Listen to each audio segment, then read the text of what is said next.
Welcome back, dear viewers. And to shed more light on the importance of the national dialogue, we are joined over the phone by Mr. Abdulatif Wahba. He is a journalist. Good afternoon. Good afternoon. Yeah. So, sir, as we mentioned before, that the National Dialogue Board of Trustees opened the first session of the National Dialogue at the National Training Academy on Tuesday. So, how do you weigh the importance of the dialogue? Yeah, of course, as you know that after the elections of President Abdel Fattah al-Sisi to start a national dialogue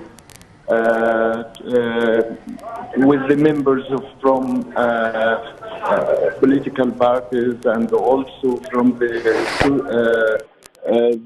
social and the civil society and so on. Hello? Hello?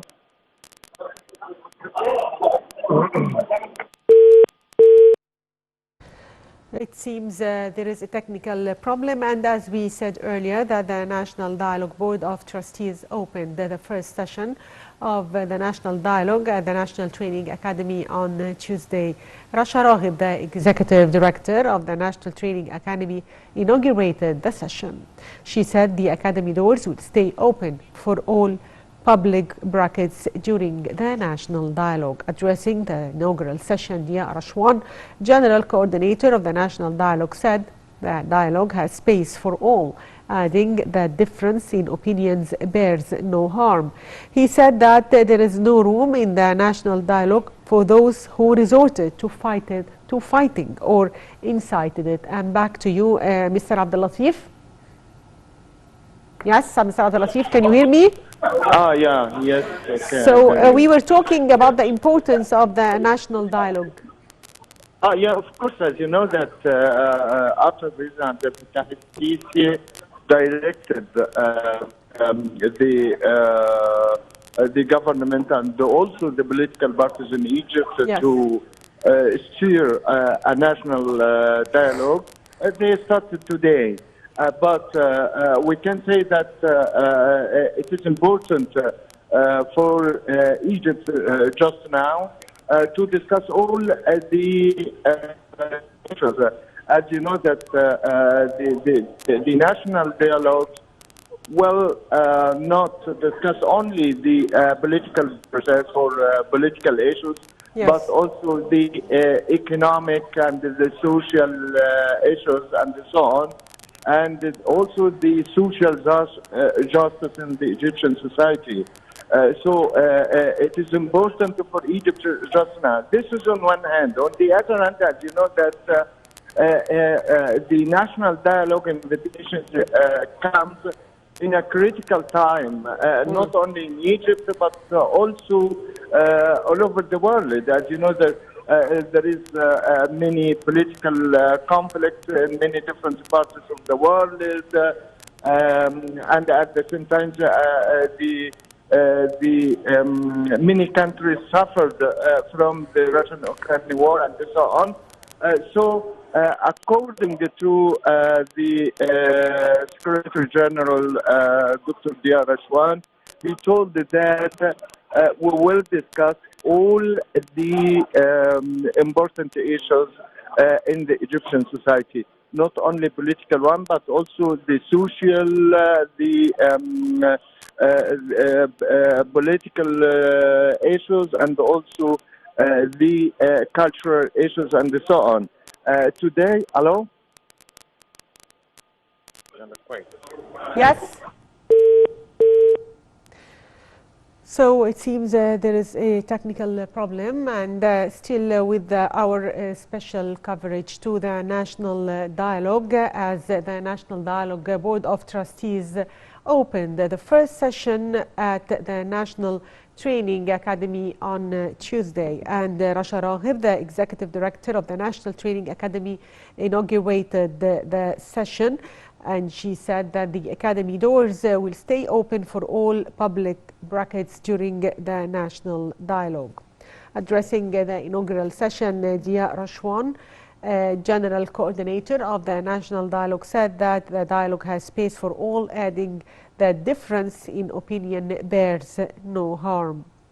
The newly formed 19-member Board of Trustees of Egypt's National Dialogue held the first session, marking the beginning of the dialogue between political forces called for by the President in April. The meeting is held at the headquarters of the National Training Academy. Board members include journalists, strategists, MPs, economic and political experts. Invitations were extended to more than 400 public figures out of 100,000 who submitted requests to take part. Political, economic and social reforms are expected to predominate. It was on 21st of April that President Abdel Fattah el-Sisi called for wide-ranging national dialogue to address economic and political priorities and usher in what he had dubbed the new republic. And still with our special coverage, and we are joined by Mr. Raouf Ghaffar, political analyst. Good afternoon, Mr. Raouf. Good afternoon to you, my dear. So, sir, what are your expectations for the outcome of the dialogue? The idea of the dialogue itself is very wise and very intelligent. A lot of people claim that they have been marginalized and they don't take part in decision making, etc. Yes. So this is an excellent answer. All factions, everybody, as long as he is Egyptian, regarding of to whatever party or group he belongs. Of course, I exclude terrorism, fanatism.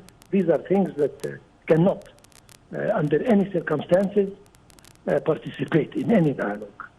But I'm talking any other Egyptian, regardless of his convictions, regardless of his party, has to be there, has to give his opinion as to what and how the country is run, and if he has some saying, and he has to be heard, and so that the governing is done with the consensus of everybody living in Egypt. So I repeat, the idea is very bright, and this is all about democracy. Everybody living in a country has to have a saying in how this country is being run as far as internal and external policy is concerned. Yes. So, Mr. Raouf, what topics featured high on the agenda of the event's first day? Well, I'm not very familiar with the agenda, yes. But I think that they will be discussing a lot of subjects, regardless they are listed in the agenda or not. But I think that what interests me as an Egyptian is that we are showing the world. Again, a lot of people, especially a lot of countries, they always brag about human rights and about Egyptians not having the right to express themselves and give their opinion. So this answers them directly. No, we as Egyptians, we are here, we participate, we have our saying, we have our ideas, and we exercise our right to express ourselves and to give our views to any topic that interests Egypt in general. Yes, Mr. Raouf will go for a short prayer for Al-Asr prayers, a short break, and we'll be back, so stay tuned.